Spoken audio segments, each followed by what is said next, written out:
నమస్కారం city news కి స్వాగతం. ముందుగా ముఖ్యాంశాలు.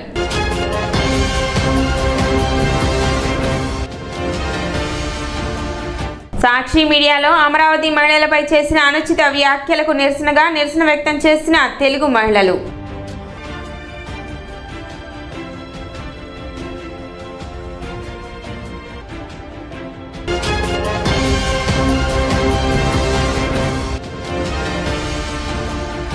ఈ నెల 21న జరిగే అంతర్జాతీయ యోగా దినోత్సవంలో భాగంగా పట్టణంలో అవగాహన ర్యాలీ.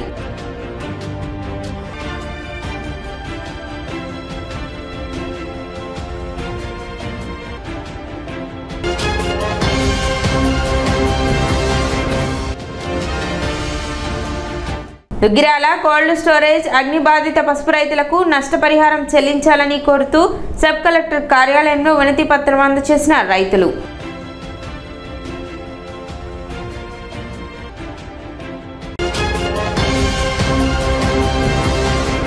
అమరావతి రాజధానిపై విమర్శలు తగవని తెనాలి నియోజకవర్గ Congress party in-charge doctor Chandu Sambasivudu అన్నారు. సోమవారం ఆయన మీడియాతో మాట్లాడారు. సాక్షి ఛానల్ డిబేట్ లో సీనియర్ జర్నలిస్ట్ కృష్ణంరాజు అమరావతి రాజధానిపై అనుచిత వ్యాఖ్యలు చేస్తుంటే కొమ్మినేని శ్రీనివాసరావు దానిని ఖండించకుండా చర్చను కొనసాగించడం దౌర్భాగ్యం అన్నారు. దీనిని కాంగ్రెస్ పార్టీ ఖండిస్తున్నట్లు డాక్టర్ చందు సాంబశివుడు తెలిపారు. ఈ కార్యక్రమంలో Tenali town president Ponnuru Nagasuryaseshrao, Tenali town ఉపాధ్యక్షుడు గురపు ద్వారకా శ్రీనివాసరావు, పెనుగొండ శివకుమార్, భీమా రమేష్, శంకరరావు తదితరులు పాల్గొన్నారు.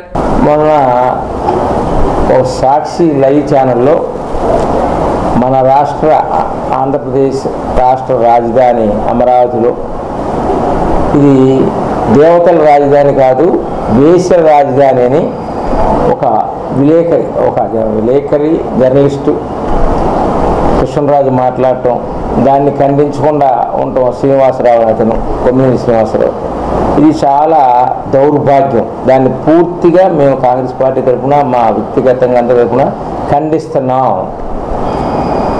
ఇది ముఖ్యంగా గుర్తుపెట్టుకోవాలి మన ప్రాంత నాయకులందరూ కూడా. ఆంధ్రప్రదేశ్ రాష్ట్ర విభజన జరిగిన తర్వాత రాష్ట్రానికి మధ్య భాగంలో ఉంటుందని ఎప్పటి నుంచో గుంటూరు విజయవాడ మధ్యలో 1953, 52లో కూడా రాజధాని కావాలన్నారు. ఇది మొత్తానికి మధ్యగా ఉంటుందని అమరావతిని నిర్ణయించడం జరిగింది అప్పుడు ప్రభుత్వం. అప్పుడు కూడా ఎలక్టెడ్ ప్రభుత్వమే.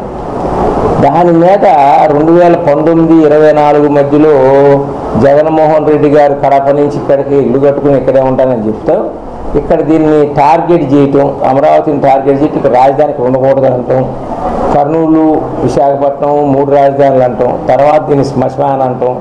ఇవన్నీ కూడా వైసీపీ చేసిన శుద్ధ తప్పులు. దాని పర్యవసానమే ఇంత ఘోరంగా ఓడిపోవటం. మనిషి స్వభావం ప్రపంచం మొత్తం మీద ఉంటుంది. అది అన్ని దేశాల్లో ఉంటాయి, అన్ని రాష్ట్రాల్లో ఉంటాయి. ఓసారి ఎక్కువ తక్కువ, అది ఒకటి పక్కన పెడితే, రెండోది నేను చెప్పేది మన ప్రాంత నాయకులు కూడా, వైసీపీ నాయకులు ఎవరైనా కానీ, ఏ పార్టీ అయినా అవ్వచ్చు, వైసీపీ అవ్వచ్చు, కాంగ్రెస్ అవ్వచ్చు, తెలుగుదేశం అవ్వచ్చు, ఏ ప్రాంతానికి ఆ ప్రాంతం. మేము ప్రజాప్రతినిధులు చేసాం, కాంగ్రెస్లో కూడా పరిపాలన చేసింది. మనం ఇక్కడి నుంచి గెలిచి వెళ్ళిన తర్వాత మన ప్రాంతం గురించి ఆలోచించాలి, మన ప్రాంత రక్షణ గురించి ఆలోచించాలి. లేదా జగన్మోహన్ రెడ్డికి ఇక్కడ ప్రాంత ప్రజాప్రతినిధులు వైసీపీ నాయకులు కూడా బానిసలు కాదు. ఇక్కడికి అన్ని దానికోసం నేను తెనాలి జిల్లా కావాలని ఇప్పుడు కూడా చాలా గట్టిగా మాట్లాడాం.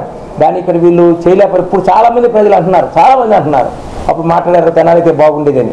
అలా ఎవరైనా కానీ ప్రజాప్రతినిధి అయితే ఈ ప్రాంతాల గురించి మాట్లాడాలి. ఈ అమరావతి ప్రాంతాన్ని కించపరుస్తుంటే పార్టీలకు అతీతంగా అందరూ ఖండించాల్సిన బాధ్యత నాయకుల మీద ఉన్నది అని చెప్పేసి మనం చూస్తున్నాం.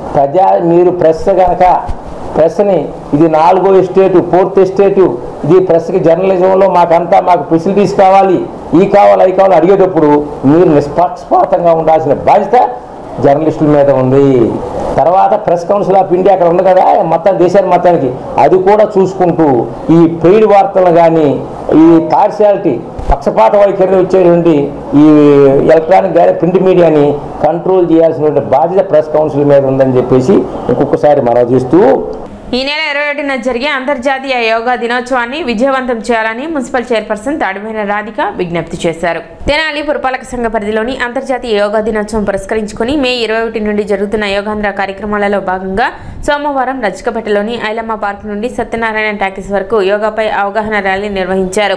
ర్యాలీని మున్సిపల్ చైర్పర్సన్ తాడిపోయిన రాధిక జెండా ఊపి ప్రారంభించారు. గాంధీ చౌక్ మీదుగా కొనసాగిన ఈ ర్యాలీ సత్యనారాయణ టాకీస్ సెంట్రల్ కూడల్లో మానవహారంగా ఏర్పడి అవగాహన కల్పించారు. ప్రతిరోజు ఈ యోగా కార్యక్రమాలు ప్రజలందరూ కూడా సజీవం చేసుకోవాలి. అలానే ఈ భారీ ర్యాలీతో ఈరోజు మన రచిక చెరువు దగ్గర నుంచి సత్యనారాయణ పార్క్ దాకా భారీ ర్యాలీతో చేయటం జరిగింది. ఈ రోజున ప్రతి ఒక్కరూ యోగా అనేది 24 గంటల్లో ఒక 40 నిమిషాలు ఒక యోగా అనేది మీరు చేస్తే మన మనసుకు కూడా ప్రశాంతత ఉండదు, అలానే మన ఆరోగ్యం కూడా మెరుగుపడుతుంది. కాబట్టి ప్రజలందరూ కూడా ఇలా ఈ యోగాకి ఒక టైం కేటాయించి పొద్దున్నే మార్నింగ్ 6 నుంచి అలానే 7 వరకన్నా మన ప్రశాంతత కోసం మన ఆరోగ్యం ఇంకా మెరుగుపడుతుంది. కాబట్టి ప్రజలందరూ ఇవి చక్కటి అవకాశాన్ని సద్వినియోగం చేసుకోవాలి. అలానే దాని మీద అవగాహన కోసం ఈ రోజున మన తెనాలి మున్సిపాలిటీ తరఫున ఇలాంటి చక్కటి ప్రోగ్రాం ఏర్పాటు చేస్తాం. కార్యక్రమంలో municipal vice chairman Attota Nagaveni, 38వ ward councillor V Vijayalakshmi, municipal commissioner Bandi Seshanna, assistant commissioner V Lakshmipathi, manager Wilson Jaikar, municipal DE Srinivasulu మరియు మున్సిపల్ ఆఫీస్ అవుట్డోర్ మరియు ఇండోర్ స్టాఫ్, సచివాలయ సిబ్బంది పాల్గొన్నారు.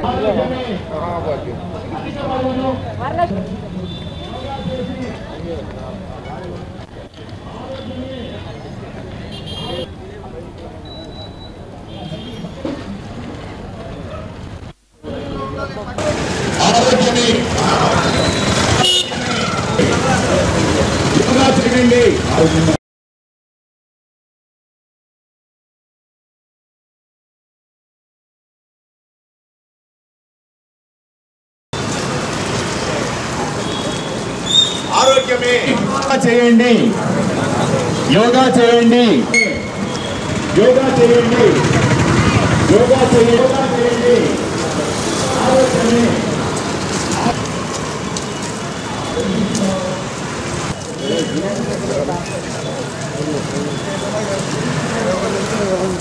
క్లోజ్ మువ్వా సత్యనారాయణ గారి యొక్క సానుభూతి వచ్చినటువంటి వారందరికీ, అలాగే గత నెల 21 నుంచి ఈ నెల 21 వరకు వివిధ దశల్లో ఈ యొక్క యోగా ప్రదర్శన గురించి అందరికీ అవగాహన కల్పించాలనేసి ఈ యొక్క ప్రయత్నాలు కూడా అవుతూ ఉన్నాయి. అందులో భాగంగానే ఈరోజు యోగా ర్యాలీ అందరితో కలిసి చేయండి, అవగాహన కల్పిద్దాము, యోగా ప్రదర్శన గురించి చెప్దామని చెప్పేసి పిలిపించినటువంటి మేరకు జిల్లా కలెక్టర్ ఇచ్చినటువంటి ఆదేశాల మేరకు, సబ్ కలెక్టర్ ఇచ్చినటువంటి ఆదేశాల మేరకు మనం ఈరోజు పట్టణం నందు గౌరవ చైర్పర్సన్ గారు, వైస్ చైర్మన్లు, అలాగే వివిధ ప్రజాప్రతినిధులు అందరం కలిసి, అలాగే రాష్ట్ర సివిల్ సప్లైస్ శాఖ మంత్రి వచ్చినటువంటి సూచనల మేరకు మనమందరం కలిసి ఈరోజు యొక్క అవగాహన ర్యాలీ ఏర్పాటు చేయడం అండి. దీనిలో అందరూ పంచుకున్నారు, చాలా ధన్యవాదాలు. అదేవిధంగా జూన్ 21వ తారీఖున జరిగేటువంటి బ్రహ్మాండ యోగా కార్యక్రమంలో ప్రతి ఒక్కరు కూడా పాల్పంచుకొని ప్రతి ఒక్కరు కూడా ఇన్వాల్వ్ అయ్యి ఆ యొక్క యోగా ప్రదర్శనాన్ని ప్రతి ఒక్కరికి తెలియాలి. అదేవిధంగా మన పట్టణం నుంచి కూడా విశాఖపట్నానికి వెళ్ళి అక్కడ యోగా కార్యక్రమంలో పాల్పంచుకునేటువంటి వాళ్ళు కూడా ఉన్నారు. ఆరోగ్యం మహాభాగ్యం. అందరూ కూడా ఆరోగ్యాన్ని పరిరక్షించుకునేందుకు యోగా చాలా ఉపయోగకరం. ఇందులో భాగంగా పెద్దలందరూ కూడా యోగాసనాలు కూడా వేసి చూపించారు. అట్లాగే మనం ఈరోజు రజిక చెరువు నుంచి ఇక్కడ సత్యనారాయణ టాకీస్ దాకా ర్యాలీ నిర్వహించాం. రాబోయే మన జూన్ 21న యోగా డేని కూడా అందరూ మన తెనాలి పట్టణ మండల ప్రజలందరూ పాల్గొని దిగ్విజయం చేయాల్సిందిగా కోరుతున్నాం. అమరావతి మహిళల పట్ల సాక్షి మీడియాలో అనుచిత వ్యాఖ్యలు చేయడాన్ని నిరసిస్తూ తెనాలి నియోజకవర్గ తెలుగు మహిళల ఆధ్వర్యంలో నిరసన కార్యక్రమం నిర్వహించారు. స్థానిక టీడీపీ కార్యాలయం వద్ద సాక్షి పేపర్లను దగ్ధం చేసి నిరసన తెలిపారు. అమరావతి మహిళలపై అనుచిత వ్యాఖ్యలు చేసిన కృష్ణంరాజు, కొమ్మినేని శ్రీనివాసరావులపై తక్షణమే చర్యలు తీసుకోవాలని డిమాండ్ చేశారు. ఆ రోజున అమరావతిలో ఏదైతే జరిగిందో ఆ రోజున అమరావతి కోసం రైతులు స్వచ్ఛందంగా పొలాలు ఇచ్చి వాళ్ళంతా ముందుకొచ్చి స్వచ్ఛందంగా పొలాలు ఇచ్చితే ఆ రోజున వాళ్ళని ఇది అమరావతి కాదు కమరావతి అని చెప్పేసి ఆడవాళ్ళని ఈడ్చుకుంటూ అరెస్టులు చేసుకుంటూ కేసులు పెట్టుకుంటూ ఇష్టానుసారంగా ఆ రోజు ప్రవర్తించారు. ఈ రోజున అమరావతి ఎక్కడ డెవలప్ అయిపోతుందో, బాబు గారికి ఎక్కడ మంచి పేరు వచ్చేస్తుందో, ఎక్కడ అమరావతికి ఏదో జరిగిపోతుంది, మీకు ఎలాగో చేత కాదలేదు ఇటుక పెట్టడం కూడా 3 రాజధానులని చెప్పేసి ఇష్టానుసారంగా చేశారు. అలాంటి అమరావతిని ఎక్కడ మళ్ళీ ఆయన మంచి స్థానంలో నిలబెడతారో, ఆయనకి ఎక్కడ పేరు వచ్చేస్తుందని మీ ఇష్టానుసారంగా నోరు అదుపులో పెట్టుకోకుండా మరొక్కసారి ఆడవాళ్ళని వేసేలంటూ నీ సొంత ఛానల్లో, పైగా ఆ సొంత ఛానళ్ళకి సాక్షికి వేదికగా సీఈఓగా ఉంది కూడా ఒక మహిళే భారతీరెడ్డి గారు. దీన్ని నిజంగా మీరు ఖండించాలి. మీరు ఎందుకు ఖండించలేకపోతున్నారు? దీని గురించి మీరు ఎందుకు మాట్లాడలేకపోతున్నారు? కృష్ణంరాజు గారు క్షమాపణ చెప్పడమే కాదు, ఆయన మీద కూడా హోంమంత్రి గారు కానీ కూటమి ప్రభుత్వం కానీ తక్షణమే చర్యలు తీసుకొని వాళ్ళందరినీ అరెస్ట్ చేయాలి. కార్యక్రమంలో తెనాలి నియోజకవర్గ తెలుగు మహిళలు పాల్గొన్నారు. జగన్ గారి గవర్నమెంట్లోనూ అలాగే విర్రవీగారు, ఇవాళ కూడా అలాగే మాట్లాడుతున్నారు, అనుచిత వ్యాఖ్యలు చేస్తున్నారండి మహిళల్ని. ఇవన్నీ మేము ఖండిస్తూ తెనాలి నియోజకవర్గం నుంచి మహిళలందరము ఈ ప్రెస్ మీట్ని నిర్వహిస్తున్నామండి. వాళ్ళ ఇంట్లో కూడా ఆడవాళ్ళు ఉన్నారండి, అది ఆలోచించుకొని ప్రతి ఒక్క మగ మనిషి ఈ అనుచిత వ్యాఖ్యలు చేయకుండా ఆడవాళ్ళని గౌరవిస్తూ మన సాంప్రదాయాలను గౌరవిస్తూ ముందుకెళ్లాలని ఈ విధంగా కోరుకుంటున్నామండి. వాళ్ళ మీద మన ప్రభుత్వం ఎన్డీఏ గవర్నమెంటు వంగలపూడి అనిత గారు హోమ్ మినిస్టర్ గారు వాళ్ళ మీద వెంటనే కృష్ణంరాజు గారిని వెంటనే అరెస్ట్ చేయాలని చెప్పి క్షమాపణ సరిపోదండి, వెంటనే వారిని అరెస్ట్ చేయాలని చెప్పి ఈ పత్రికా ముఖంగా, ఈ మీడియా ముఖంగా మా తెనాలి కాన్స్టిట్యున్సీ నుంచి ఆలపాటి రాజేంద్ర ప్రసాద్ గారి ఆదేశాలతోటి మేము కోరుకుంటున్నామండి. మొన్న సాక్షి ఛానల్లో జరిగిన డిబేట్, పోస్కోర్లు కబుర్లు చెప్పుకునే డిబేట్ ఒకటి ఎప్పుడు జరుగుతూ ఉంటుంది. దాంట్లో కొమ్మినేని అనే ఒక వేశ్య కృష్ణంరాజు అనే మగ వేశ్యను తీసుకొచ్చి ఈ డిబేట్ని పెట్టడం జరిగింది. అందులో ఆంధ్రప్రదేశ్ సెక్స్ వర్కర్లకి మొదటి స్థానంలో ఉంది, అది కూడా కేంద్రం రిలీజ్ చేసిన ఒక రీసెర్చ్లోనని చెప్పారు. మరి ఆ రీసెర్చ్లో ఫస్ట్ ప్లేస్లో ఉంది కర్ణాటక అని మళ్ళీ నిన్న కొమ్మినేని గారు సంజాయిషి చెప్పడానికి వచ్చారు, కానీ సంజాయిషి చెప్పలేదు, ఎవరికి సారీ కూడా చెప్పలేదు. దాంట్లో టైమ్స్ ఆఫ్ ఇండియాని ప్రస్తావిస్తూ వాళ్ళు పెట్టిన రీసెర్చ్ని చూపించి ఫస్ట్ ప్లేస్లో ఉంది కర్ణాటక అన్నారు. మరి కర్ణాటక రాజధాని బెంగళూరులో ఉన్న ప్యాలెస్, ఆ ప్యాలెస్లో ఉంది ఎవరు? మరి అక్కడ కూడా రాజధాని వేసల రాజధాని అని అంటారా? మరి ఇక్కడ ఉన్న ప్యాలెస్ ఇక్కడ రాజధానిలో ఉంది కదా, మరి ఆ ప్యాలెస్లో ఉన్న వారిని ఏమంటారు? మరి రోజాని ఏమంటారు? ఇంతకు ముందే చూశాను, విడుదల రజనీ గారు కొమ్మినేని గారిని అరెస్ట్ చేశారని చెప్పి, ఎందుకు అరెస్ట్ చేశారు, ఆయన ఏం చేశారు అని మాట్లాడుతుంది. మీడియాలో లైవ్లో ఆయన క్షమాపణ చెప్పారని చెప్తుంది. ఎక్కడ చెప్పాడు క్షమాపణ? నాకు క్షమాపణ చెప్పాలని లేదు, నేను చెప్పింది తప్పు అయితే నేను అందరికీ క్షమాపణ చెప్పడానికి రెడీ, కానీ మా జగన్ గారిని భారతి గారిని బాధ పెట్టేలా ఉన్నాయి ఈ వ్యాఖ్యలన్నీ కూడాను, అందుకే నేను క్షమాపణ చెప్తున్నాను అని చెప్పి మాట్లాడారు. ఇది కూడా ఒక క్షమాపణేనా? ఇటువంటి మాటలు మాట్లాడుకోవడానికి మీ మీడియా ఛానల్ ఉంది. రాష్ట్ర ప్రభుత్వ ఆదేశాల మేరకు అసెంబ్లీ నియోజకవర్గాల వారీగా రూపొందించిన విజన్ ప్లాన్ అమలు కోసం అన్ని నియోజకవర్గాలలో ఏర్పాటు చేసిన ప్రత్యేక కార్యాలయాలను సోమవారం ప్రారంభించారు. CM Chandrababu Naidu vision plan కార్యాలయాలను ప్రారంభించారు. కార్యాలయ ప్రారంభోత్సవం అనంతరం సీఎం చంద్రబాబు అమరావతి నుండి నేరుగా నియోజకవర్గ విజన్ ప్లాన్ అమలుపై నియమితులైన కమిటీలతో ఆన్లైన్లో ముఖాముఖి నిర్వహించారు. తెనాలి పురపాలక సంఘం కార్యాలయంలో వీడియో కాన్ఫరెన్స్ ద్వారా చైర్పర్సన్ తాడిబోయిన రాధిక, కమిషనర్ శేషణ, సిబ్బంది వీడియో కాన్ఫరెన్స్ లో పాల్గొన్నారు. ఈ కార్యాలయాల ద్వారా ఆయా నియోజకవర్గాల విజన్ ప్లాన్ కార్యాచరణ అమలును పర్యవేక్షించడం జరుగుతుందన్నారు. ఇంకొక పక్కన 26 జిల్లాలకు 5 సంవత్సరాల రోడ్ మ్యాప్స్ కూడా క్రియేట్ చేశాం. మండల మున్సిపాలిటీ స్థాయిలో కూడా యాక్షన్ ప్లాన్, జిల్లాలో యాక్షన్ ప్లాన్ కూడా తయారు చేస్తున్నారు. ఫైనల్గా ఇక్కడ ఎమ్మెల్యేలు మీరు కూర్చొని మీకు ఒక టీం ఇచ్చాం కాబట్టి మీ టీం అంతా కూర్చొని ఏమంటే వెట్టింగ్ చేసి వ్యాలిడేట్ చేస్తే అవి ప్రాధాన్యత క్రమంలో మీరు ఆల్వేస్ ఒకటి గుర్తుపెట్టుకోవాలి. నేనేదో ఇక్కడ స్వర్ణాంధ్రప్రదేశ్ ఒక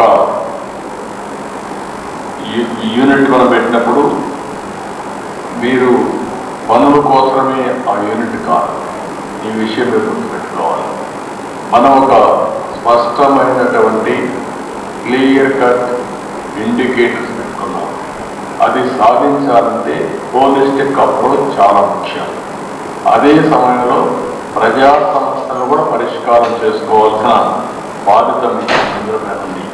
దాన్ని ఏ విధంగా చేయాలనుకున్నప్పుడు మనం 175 నియోజకవర్గాల్లో ఏవైతే మన స్వర్ణ నియోజకవర్గం, దీనికోసం మీ అందరి జిల్లాల్లో చూస్తే జిల్లా మినిస్టర్ గారిలో చైర్మన్ కింద, కలెక్టర్ని ఎగ్జిక్యూటివ్ చైర్మన్ కింద పెట్టి, ఇంకో పక్కన ఎగ్జిక్యూటివ్ వైస్ చైర్మన్ కింద ఎంపీని కూడా పెట్టి అందరిని ఇన్వాల్వ్ చేసి జిల్లా లెవెల్లో మనం ఒక ఆర్గనైజేషన్ క్రియేట్ చేసుకున్నాం. దుగ్గిరాల శుభం మహేశ్వరి కోల్డ్ స్టోరేజ్ అగ్నిబాధిత పసుపు రైతులకు జూన్ నెలలో నష్టపరిహారం ఇవ్వాలని, ఇవ్వకపోతే ప్రత్యక్ష ఆందోళనకు దిగుతామని ఆంధ్రప్రదేశ్ పసుపు రైతుల సంఘం రాష్ట్ర కన్వీనర్ జొన్న శివశంకరరావు తెలిపారు. సోమవారం అగ్నిబాధిత పసుపు రైతుల సంఘం ఆధ్వర్యంలో సబ్ కలెక్టర్ కార్యాలయం వద్ద ధర్నా నిర్వహించి అనంతరం సబ్ కలెక్టర్ సంజనా సింహకు వినతి పత్రం అందజేశారు. శివశంకరరావు మాట్లాడుతూ అగ్ని ప్రమాదం జరిగి 17 నెలలు గడుస్తున్నా గానీ బాధిత పసుపు రైతులకు పరిహారం అందకపోవడం శోచనీయమన్నారు. కోల్డ్ స్టోరేజ్ లో దాచుకుంటే మంచి ధర రాకపోతుందా అనే ఆశతో బ్యాంకు వడ్డీలు, ఇన్సూరెన్స్ ప్రీమియం, కోల్డ్ స్టోరేజ్ అద్దెలు చెల్లించిన రైతు ఆశ అడియాసగా మిగిలిందని ఆయన ఆవేదన చెందారు. ఈ ఖరీఫ్ సీజన్లో పెట్టుబడులకు డబ్బులు లేక అప్పులు పుట్టక అన్నదాతలు అలమటిస్తున్నారని ఆయన పేర్కొన్నారు. ప్రభుత్వం ఇకనైనా స్పందించి వాగ్దానం మేరకు క్వింటాకు 7,000 రూపాయలు ఇప్పించేందుకు చర్యలు తీసుకోవాలని ఆయన కోరారు. ఈ నెలలో పరిహారం అందకపోతే ఆందోళన తథ్యమన్నారు. 2024 జనవరి 19న దుగ్గిరాల శుభం మహేశ్వరి కోల్డ్ స్టోరేజ్లో లక్షల టన్నుల పసుపు అగ్నికి ఆహుతయింది. ఆ క్రమంలో శుభం మహేశ్వరి కోల్డ్ స్టోరేజ్ యజమాని ఇన్సూరెన్స్ని చాలా తక్కువ కట్టి రైతులకి అన్యాయం చేసిన, రైతాంగం ఇన్సూరెన్స్ డబ్బులు కూడా ఆ రోజు ధర కింటా 13,000 రూపాయల ధర పలుకుతూ ఉన్న క్రమంలో రైతాంగం తీవ్ర ఆందోళనలో అనేక ఆందోళన, రాస్తారోకోలు, నిరాహార దీక్షలు, ధర్నాలు చేసిన ఫలితంగా తెలుగుదేశం ప్రభుత్వం అధికారంలోకి వచ్చిన తర్వాత రైతు సంఘాలతోనూ అదేవిధంగా అధికార యంత్రాంగంతోనూ సంప్రదింపులు జరిపి కోల్డ్ స్టోరేజ్ యజమానితో సంప్రదింపులు జరిపి కింటాకు 7,000 రూపాయలు ఇస్తామని చెప్పేసి హామీ ఇచ్చారు. హామీ ఇచ్చి ఇప్పటికి 9 నెలలు అవుతా ఉన్నా ఇంతవరకు 15 కోట్ల రూపాయలు మాత్రమే ఇన్సూరెన్స్ కంపెనీ నుంచి రిలీజ్ అయినాయి అని చెబుతూ ఉన్నారు. ఇంకా సుమారుగా 40 కోట్ల రూపాయలు రిలీజ్ అవ్వాల్సి ఉంది. ఈ 17 నెలల కాలంలో రైతాంగం చాలా ఇబ్బందులు పడుతూ ఉన్నారు. ఖరీఫ్ సీజన్ వచ్చేసింది, రైతుల పెట్టుబడికి చాలా అవసరంగా ఉంది.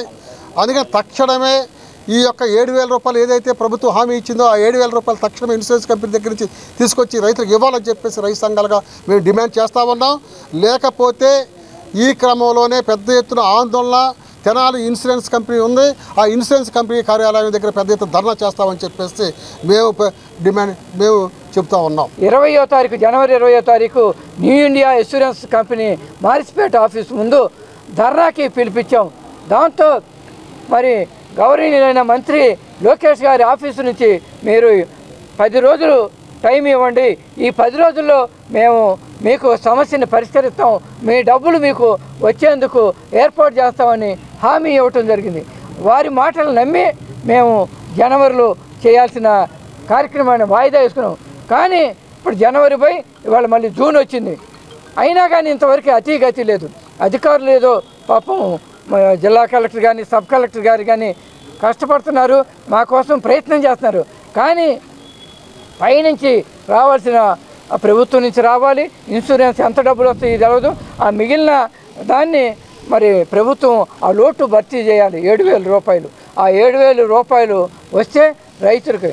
కానీ ఆ రోజు అచ్చెన్నాయుడు గారి దగ్గర ఒప్పందం మేము అడిగింది ఏంటంటే 10,000 అయినా లేకపోతే రైతుకి ఉపయోగపడదు, 10,000 ఇప్పించండి అని అడిగాం. కానీ అటు చేసి 7,000కి ఒప్పందం జరిగింది, సంతకాలు చేసాం. కానీ ఆ 7,000 ఇవ్వటానికి కూడా ఇప్పుడు 7 నెలలు దాటింది. అందుకని ఇప్పటికైనా సరే ప్రభుత్వం, ఇందాక సబ్ కలెక్టర్ గారు చెప్పారు, ఇంకొక వారం రోజుల లోపల వస్తాయి డబ్బులు, మీకు ఏమీ ఇబ్బంది పడొద్దు అని చెప్పారు. ఈ వారం రోజులు రాకపోతే మళ్ళీ సోమవారం మేము పెద్ద ఎత్తున రైతాంగాన్ని సమీకరించి ఈ తెనాలి పట్టణంలో ఆందోళన చేస్తాం. అవసరమైతే ఇన్సూరెన్స్, న్యూ ఇండియా ఇన్సూరెన్స్ కంపెనీకి తాళాలు కూడా వేయడానికి సిద్ధపడతామని తెలియజేస్తున్నాం. కార్యక్రమంలో అగ్నిబాధిత పసుపు రైతుల సంఘం నాయకులు ముల్కా శివసాంబరెడ్డి, పసుపు రైతుల నాదెండ్ల చంద్రశేఖరరావు, కొమ్మారెడ్డి రంగారెడ్డి, రేవతి, వెంకట సత్యనారాయణ, ఎర్రు వెంకటేశ్వరరావు, ఆళ్ల వెంకటప్పారెడ్డి, చందు రామారావు, సిఐటియు తెనాలి కార్యదర్శి షేక్ హుస్సేన్ వలి, తెనాలి రైతు సంఘం అధ్యక్షులు ముద్దన సాంబశివరావు, భీమవరపు చిన్నరామిరెడ్డి, గోపిశెట్టి శ్రీనివాసులు తదితరులు పాల్గొన్నారు. ఈరోజు మేము పసుపు రైతు సోదరులను సబ్ కలెక్టర్ గారిని కలిసాం. కలెక్టర్ గారు బాగానే స్పందించారు. వారం రోజుల్లో ఖచ్చితంగా మా పని అయిపోతుందని చెప్పారు. దానికి మేము ఇదిగా రెస్పాండ్ అయ్యి మేము కూడా ఇప్పుడు ప్రస్తుతానికి ఏమీ లేకపోయినా కానీ విరమించుకున్నాం. కలెక్టర్ గారు మాత్రం బాగా స్పందించారు. మాకు చక్కగా వారం రోజులు పని అయిపోద్ది అన్నారు. నేను 3 సంవత్సరాలు పండించి దాంట్లో పెట్టానండి 280 బస్తాలు. 3 సంవత్సరాల పంట అది. పంట పండించి దాచుకుని రేట్లు లేవు అనుకుంటా ఆపాము. రేట్ వచ్చిన తర్వాత అమ్ముకుంటే ఇట్లా అగ్ని ప్రమాదం జరిగింది. ఇప్పుడు అవి కూడా ఈ 3 సంవత్సరాల నుంచి బాకీలు తెచ్చి వ్యవసాయం చేయటమే. సొంత డబ్బులేమో నిల్వ లేవు మా దగ్గర. బాకీలు తెచ్చి వడ్డీలకు తెచ్చి వ్యవసాయం చేస్తుంటే ఇప్పుడు అది బూడిదైపోయిన తర్వాత ఈ బాకీలందరూ ఎగబడి నానా యాగీలు చేస్తున్నారు. ఏం చేయాలో తెలియట్లా. కుంట పొలం వాళ్ళకే ఇచ్చేసారు. చూసుకోండి రా, మీరు ఎవరో ఒకరు తీసుకోండి అని చెప్పి వాళ్ళకే ఇచ్చేసారు. ఇప్పుడు ఏం సెంటు లేదు, రూపాయి లేదు. వ్యవసాయం చేద్దామంటే ఎవడు కౌలుకి ఇచ్చేవాడు కూడా లేడు. కౌలు అడుగుతుంటే డబ్బు కట్టండి అంటున్నారు. ఏం చేయాలి? మేము ఆత్మహత్య చేసుకుందామా అని అంత ఇది వస్తుంది. అసలు ఏది అప్పులాళ్ళు వచ్చి ఎగబడి గోల్ చేస్తుంటే ఏం చేయాలో తెలియట్లా. మరి ఈరోజు సబ్ కలెక్టర్ గారు చెప్పారు 1 వారంలో వస్తాయి అని. అది కూడా నమ్ముతున్నాం. రాలేదనుకోండి నిరాహార దీక్ష చేస్తాయి. ఇక అమరణ నిరాహార దీక్ష మామూలుగా కాదు. గతంలో ఈ శుభం మహేశ్వరి కోల్డ్ స్టోరేజ్లో పసుపు పెట్టాము. ఇప్పుడు తగలబడి 17 నెలలు అయిపోయింది. అదిగో ఇదిగో అంటున్నారు కానీ డబ్బులు అయితే రావట్లేదు. ఈ డబ్బులు రాకపోవడం దానివల్ల ఆఖరికి మా పిల్లల చదువులు కూడా ఆఫ్ చేసేసాం మేము. కొంచెం మీరు దయదంచి మాకు డబ్బులు వచ్చి ఏర్పాటు చేయవలసిందిగా కోరుచున్నాం సార్. తెనాలి పురపాలక సంఘ కార్యాలయంలో ప్రతి సోమవారం నిర్వహించే ప్రజా సమస్యల పరిష్కార వేదిక కార్యక్రమాన్ని ప్రజలు సద్వినియోగం చేసుకోవాలని మున్సిపల్ కమిషనర్ బండి శేషన విజ్ఞప్తి చేశారు. సోమవారం కార్యాలయంలో జరిగిన ప్రజా సమస్యల పరిష్కార వేదిక కార్యక్రమంలో భాగంగా అర్జీదారుల నుండి ఆయన అర్జీలను స్వీకరించారు. వివిధ రకాల సమస్యలపై పలు అర్జీలు వచ్చినట్లు ఆయన తెలిపారు. సంబంధిత శాఖల అధికారులకు పంపి వాటిని పరిష్కరించనున్నట్లు కమిషనర్ శేషన చెప్పారు. ప్రతి సోమవారం జరిగే ఈ కార్యక్రమాన్ని ప్రజలు సద్వినియోగం చేసుకోవాలని ఆయన విజ్ఞప్తి చేశారు. ప్రభుత్వ ఆదేశాల ప్రకారంగా ప్రతి సోమవారం ప్రజా సమస్యల పరిష్కారం కొరకు ఆఫీస్ నందు ఈ యొక్క గ్రీవెన్స్ డేను చేస్తున్నారు. అందులో భాగంగానే తెనాలి పురపాలక సంఘం నుండి కూడా ఈ యొక్క గ్రీవెన్స్ డేను ఏర్పాటు చేస్తున్నాం. ప్రతి సోమవారం నాడు ప్రజల వద్ద నుంచి ఫిర్యాదులు వస్తున్నాయి. అవి ప్రజలకు అవసరమైనటువంటి సదుపాయాలటువంటి కాలువలు కానీ, రోడ్లు కానీ, స్ట్రీట్ లైట్స్ కానీ, వాట్సాప్లే కానీ ఇతర సంక్షేమ పథకాలకు సంబంధించి ఫిర్యాదులు వస్తున్నాయి. వాటిని సంబంధిత శాఖల ద్వారా చేయలేనిది కనుక నాన్ ఫైనాన్షియల్ అయితే కనుక వెంటనే చేస్తున్నాం. ఫైనాన్స్తో కూడుకున్నటువంటి వ్యవహారాలు అయితే కనుక ఆ ప్రకారంగా నిధుల లభ్యతను అలాగే గౌరవ ప్రజాప్రతినిధుల యొక్క ఇది ప్లస్ అక్కడ ఉన్నటువంటి అవసరాన్ని బట్టి వెంటనే వర్క్స్ టేకప్ చేయడం అవుతూ ఉంది. అదేవిధంగా సంక్షేమ పథకాలకు సంబంధించి వస్తున్న ఫిర్యాదులు కూడా పరిష్కరించడం అవుతుంది. కనుక ప్రజలందరూ కూడా ఈ విషయాన్ని గమనించుకొని ప్రతి సోమవారం నాడు ఇక్కడ మున్సిపల్ ఆఫీసులో ఉన్నటువంటి గ్రీవెన్స్ డేను సద్వినియోగపరచుకోవాల్సిందిగా కోరుతున్నాం. సోమవారం ప్రభుత్వ కార్యాలయాల్లో ప్రజా సమస్యల పరిష్కార వేదిక కార్యక్రమాన్ని నిర్వహించారు. సబ్ కలెక్టర్ కార్యాలయంలో సబ్ కలెక్టర్ సంజనా సింహ అధ్యక్షతన ప్రజా సమస్యల పరిష్కార వేదిక కార్యక్రమాన్ని నిర్వహించారు. ఈ సందర్భంగా అర్జీదారుల నుండి సబ్ కలెక్టర్ అర్జీలను స్వీకరించారు. వివిధ సమస్యలపై ప్రజలు అర్జీలను అధికారులకు సమర్పించారు. వచ్చిన అర్జీలను సత్వరంగా పరిష్కరించడం జరుగుతుందని సబ్ కలెక్టర్ తెలిపారు.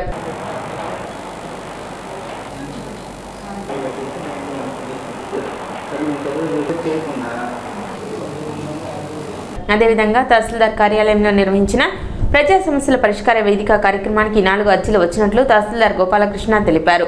రేషన్ 1, సర్వే 1, దేవాదాయ శాఖ 1, కొడుకు ఇబ్బంది పెడుతున్నాడని మరోటి మొత్తం 4 అర్జీలు వచ్చినట్లు ఆయన తెలిపారు. మన తహసీల్దార్ కార్యాలయంలో జరిగిన ప్రజా సమస్యల పరిష్కార వేదికలో 4 అర్జీలు అందినాయి. అందులో ఒకటి సర్వేకి సంబంధించింది, ఒకటేమో రేషన్ కార్డు రిలేటెడ్గా ఉంది, ఒకటేమో ఎండోమెంట్ ల్యాండ్స్ని ఎవరో కొంతమంది ఆక్రమిస్తున్నారని చెప్పేసి కొలకలూరు నుంచి ఎండోమెంట్ డిపార్ట్మెంట్ నుంచి వచ్చింది.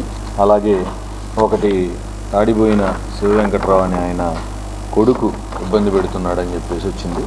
ఈ 4 అర్జీలు కూడా ఏవైతే నిర్ణీత పద్ధతిలో ఎలా అయితే పరిష్కరించాలో ఆ విధంగా పరిష్కరిస్తూ ఉంటాం.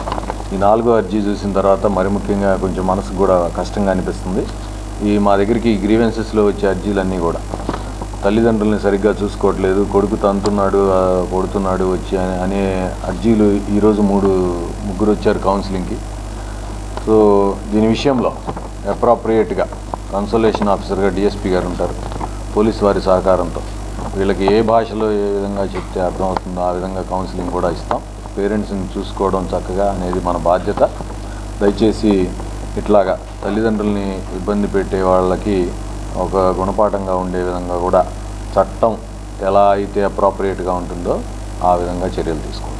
తెనాలి మండలం కొలకలూరు గ్రామంలోని శ్రీ సత్యనారాయణ స్వామి ధర్మసత్రానికి సంబంధించిన భూమిని సర్వే చేయించాలని ఆ గ్రామ ప్రజలు తెనాలి తహసీల్దార్ కార్యాలయంలో వినతి పత్రం అందజేశారు. కొలకలూరు గ్రామంలో గల శ్రీ సత్యనారాయణ స్వామి ధర్మసత్రానికి సంబంధించిన 18 సెంట్లు భూమి కొలకలూరు గ్రామ ఖండం నందు కలదు. సదరు భూమితో పాటు దేవస్థానానికి చెందిన పొలాన్ని సర్వే చేయించాలని తాత లక్ష్మయ్య, లక్ష్మీకాంతరావు, శివారెడ్డి, రావి నాగభూషణం, సంక శ్రీనివాసులు కోరారు. గ్రీవెన్స్కి కొలకలూరు నుంచి ఒక సబ్జెక్ట్ తీసుకొని వచ్చామండి. అది మా పురాతన కాలంలో 1921లో సత్యనారాయణ ధర్మసత్రం అని ఒకటి ఏర్పాటు చేశారు.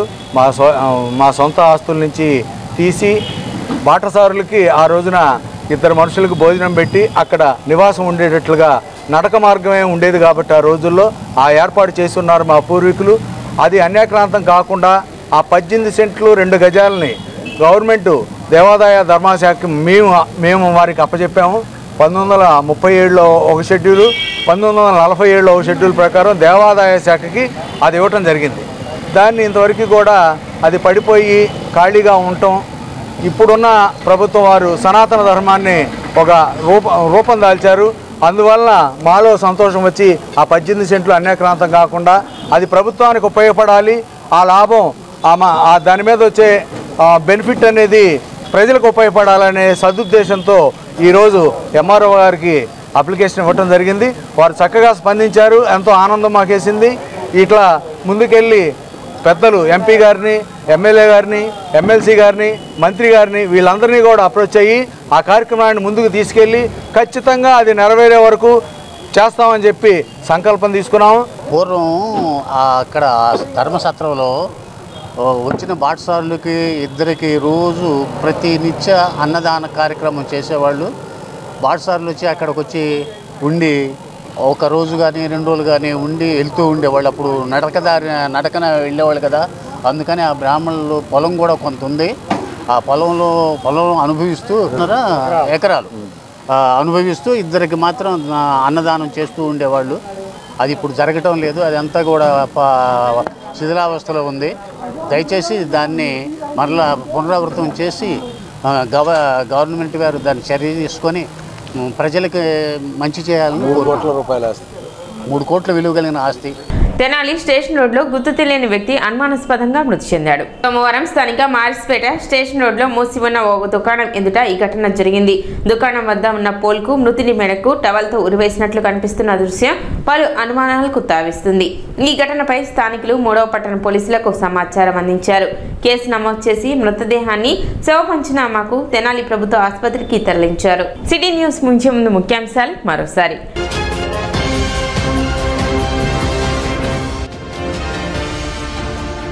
సాక్షి మీడియాలో అమరావతి మహిళలపై చేసిన అనుచిత వ్యాఖ్యలకు నిరసన వ్యక్తం చేసిన తెలుగు మహిళలు.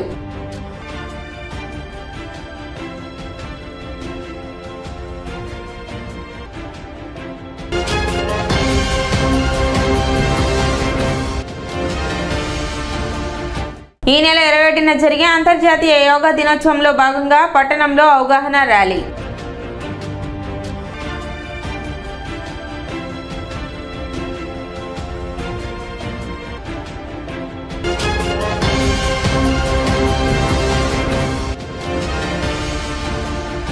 దుగ్గిరాల కోల్డ్ స్టోరేజ్ అగ్నిబాధిత పసుపు రైతులకు నష్టపరిహారం చెల్లించాలని కోరుతూ సబ్ కలెక్టర్ కార్యాలయంలో వినతి పత్రం అందజేసిన రైతులు.